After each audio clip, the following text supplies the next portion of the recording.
Baik, terima kasih. Sekarang saya akan melanjutkan trigger question nomor 5, yaitu jelaskan model bisnis future for children. Apakah mereka siap untuk mengadopsi model bisnis komersil agar dapat bertahan dalam jangka panjang? Sekarang saya akan menjelaskan dulu bisnis model mereka. Sebagai perusahaan sosial, mereka tidak memiliki dana untuk melakukan pemasaran promosi. Jadi mereka itu mempekerjakan orang-orang yang kurang terampil, lemah, atau lanjut usia yang ada di daerah tersebut yang biasanya kurang produktif. Tapi mereka juga harus membayar penduduk-penduduk tersebut dengan gaji yang adil. Namun karena tujuannya adalah untuk menciptakan lapangan kerja bagi penduduk setempat, semuanya itu diproduksi secara manual dan ini bakal jauh lebih lambat. Tapi mereka juga harus khawatir tentang margin keuntungannya walaupun biaya produksi mereka tuh 25% atau lebih tinggi dibandingkan dengan model bisnis yang berorientasi pada keuntungan. Jadi mereka mempekerjakan masyarakat lokal untuk menjual produk dan fokus pada produk niche berkualitas tinggi.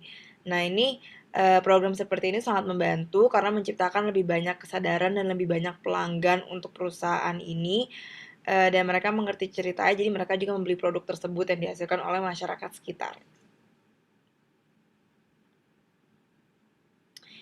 Lalu mereka juga harus menghadapi beberapa tantangan untuk kelancaran transisi dan untuk membuat program terukur dan berkelanjutan. Misalkan bagaimana sih kepemilikan proyek dapat dialihkan ke masyarakat tanpa menghalangi tujuan misi. Lalu bagaimana Future for Children bisa mengamankan pendanaan tambahan. Bagaimana perubahan strategi apa yang diperlakukan untuk membekali penduduk desa menjadi pengelola proyek yang mandiri serta komunitas mereka itu seperti apa sih. Nah, dengan model saat ini, apakah FFC atau Future for Children dapat mencapai tujuannya dalam 10 tahun ke depan?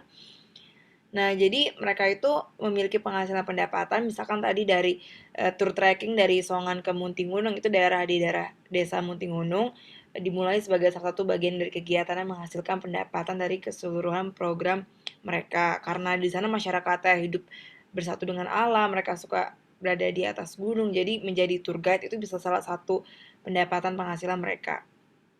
Lalu yang kedua caranya itu engaging locals and organization.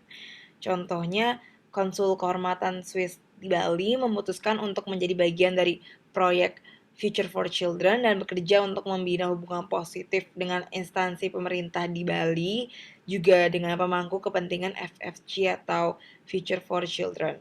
Nah, dukungan organisasi-organisasi ini kemudian menjadi sangat membantu dalam upaya penggalangan dana. Ini juga memberikan kredibilitas pada inisiatif yang baru lahir untuk mengamankan orang-orang yang berpengaruh penting dari keberhasilan visi misi mereka. Nah, Elber sendiri atau pendirinya bergabung dengan Yayasan Dian Desa atau YDD, ini yayasan di daerah Bali, sebuah organisasi nirlaba yang sangat terkenal dengan lebih dari 35 tahun berpengalaman dalam proyek pengembangan masyarakat yang telah bermitra dengan beberapa pemerintahan di seluruh dunia dalam upaya lain. Jadi mereka kerjasama dengan YDD ini.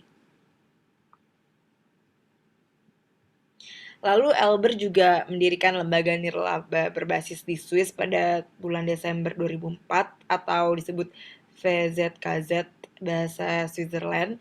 Nah, ini tuh berangkat dengan tujuan meningkatkan kondisi kehidupan masyarakat miskin di Asia Tenggara dimulai dengan proyek multi gunung ini. Nah, jika berhasil, proyek ini model tersebut berpotensi untuk direplikasi di tempat lain. Nah, selama 2005 sampai 2015, asosiasi FZKZ ini meningkatkan keanggotaannya dari 100 menjadi 350 orang. Nah, dewan-dewan di anggota ini terdiri dari 8 anggota dengan status sosial yang tinggi dan dipilih oleh anggota dari dalam asosiasi ini. Nah, anggota juga membayar iuran keanggotaan tahunan sebesar 107 US dollar sebagai kontribusi keuangan untuk program FFC atau Future for Children. Nah, fungsi utama dewan ini mengelola asosiasi secara operasional, mencakup kegiatan penggalangan dana lainnya yang menargetkan donor besar dan yayasan di Swiss. Nah, menurut Elber, kontribusi besar pertama mereka ketika sebuah bank di Swiss setuju untuk menyumbangkan sebesar 100.000 US dollar yang tersebar selama 3 tahun. Nah, Dewan mengalokasikan dana berdasarkan penilaian strategi program dan proposal proyek yang diajukan oleh mitra lokal Bali. Nah, untuk menegakkan mandatnya dan memastikan transparansi penuh, Informasi keuangan asosiasi ini juga dibagikan secara bebas kepada para donatur, anggota, dan masyarakat luas.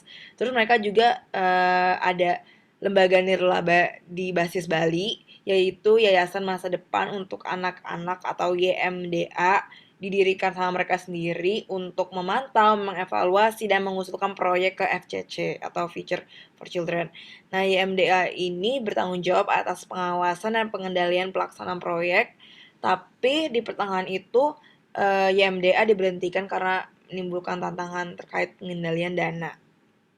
Jadi setelah itu diputuskan bahwa Elber atau pendirinya sebagai perwakilan Bali dari Dewan yang akan mengambil alih fungsi untuk pribadi. Jadi seluruh struktur FFC memilih Elber sebagai frontman untuk amal yang terdiri dari sukarelawan Swiss yang memobilisasi penggalangan dana dan orang-orang seperti dia ya Dede yang bertanggung jawab untuk melaksanakan pekerjaan lapangan operasional di Munti Gunung. Nah, hasil kinerjanya Elber tuh bisa menghasilkan kredibilitas dan niat baik yang cukup besar di Swiss. Nyatanya pada tahun 2008 yayasan ini mendapatkan sertifikasi Zewot atau label di Swiss yang merupakan kesingkatan dari pelaporan keuangan yang transparan, benar, dan adil dan lain-lain.